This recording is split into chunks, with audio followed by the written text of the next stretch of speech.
Hi, I'm Jennifer Sanford. I handle international trade policy for Cisco.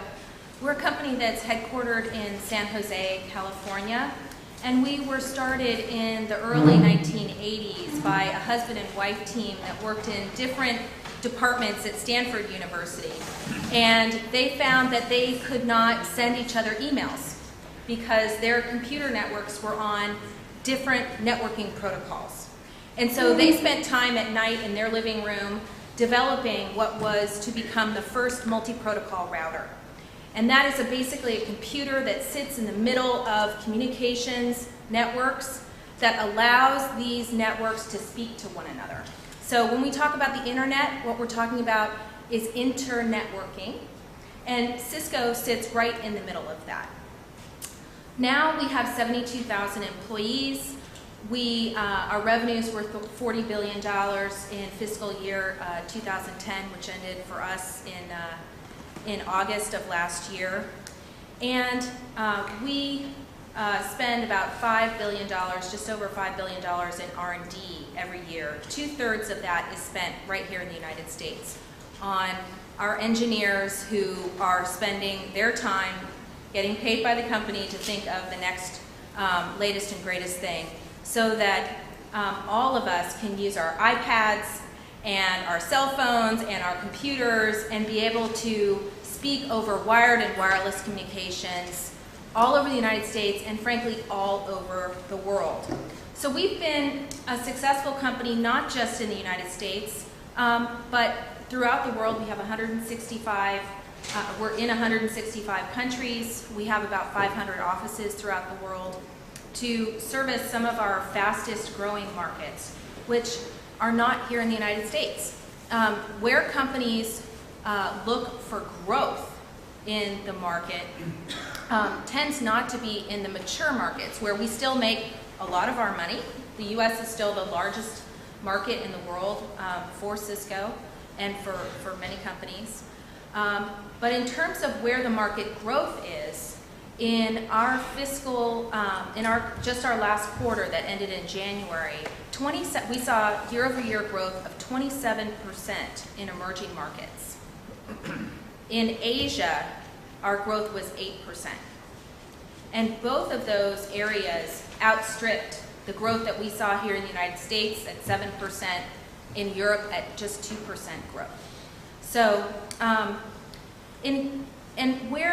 particularly in Asia, I know many of you probably have seen statistics from the International Telecommunications Union. It talks a lot about Korea being a highly internet-dependent country, because the government really saw the power of these networks and their use in the economy to really transform the way that these economies were working and to help make them more productive.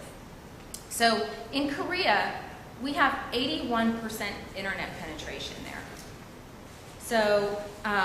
So these folks are using highly sophisticated data and communications networks already today. One of the challenges, however, of doing business in Korea, as Chris had indicated, is that the government tends to be very involved in the types of technologies that companies are able to use and deploy in their networks. We've seen this in the government procurement market in Korea with specific types of encryption that the Korean government has mandated. We've also seen it in wireless technologies, where the Korean government has picked a technology that happened to be developed and supported by a local industry. And we worked very hard, Cisco and our industry worked very hard with the USTR negotiators to ensure that Korea, as part of the FTA with the United States, would allow these service provider networks to choose the technology that best works for them, that the government would not mandate the types of technologies that would appear in these networks. And that's very, very helpful, because companies like Cisco and others, we develop product using international standards. Things like Wi-Fi here in use here and throughout the world, that's an international standard. And we get real economies of scale, and again, this interoperability of devices and systems that, that can happen because of the use of international standards. So Korea is really key in terms of avoiding tech mandates.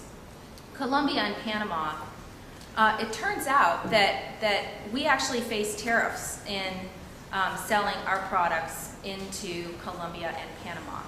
I did the research over the last couple of weeks and found that some of the routing and switching products that are manufactured in Texas, in fact, are sent over to Florida and exported as a U.S. export from Florida, and they face in Panama a tariff of anywhere from 3 to 10% depending on the product, and in Colombia a tariff of anywhere from 5 to 15%. Because Colombia and Panama have agreed to join the Information Technology Agreement, which is a plurilateral agreement in the WTO, they will eliminate those tariffs once the agreement goes into force. And that's a very, very important agreement to the industry. And one, frankly, we worked with Congress and the U.S. Trade Representative to enforce recently against the European Union. So that's an agreement we take very seriously. And this implementation of this agreement would help to broaden the membership for that agreement. Colombia also agreed to allow the importation of refurbished electronics. For some, this area of refurbished electronics can be a bit controversial. Some people think that refurbished electronics means waste, which it does not. What we mean by refurbished electronics in our industry are those products, typically spare parts, that are used in a closed-loop manufacturing system where we will refurbish a spare part in order to reuse it in an older network so that we can keep that older network working. We're doing this to avoid what's called a forklift upgrade, which our salespeople love, right? Because everything has to get ripped out and then you have to put in all new. But for many of us, we make products to last, and we need to be able to ship a refurbished spare part into a country like Colombia so that we can avoid the rip and replace, we can extend the life of those products in those networks, and frankly, we can lighten the load on the environment. So I wanted to highlight that provision as one that I think is very significant, not just to the industry, but to all of us. So given these direct benefits that our company will see and those in our industry will see, we're hopeful that Congress will pass the implementing legislation for all three agreements as soon as possible. Thanks. Thank you, Jennifer.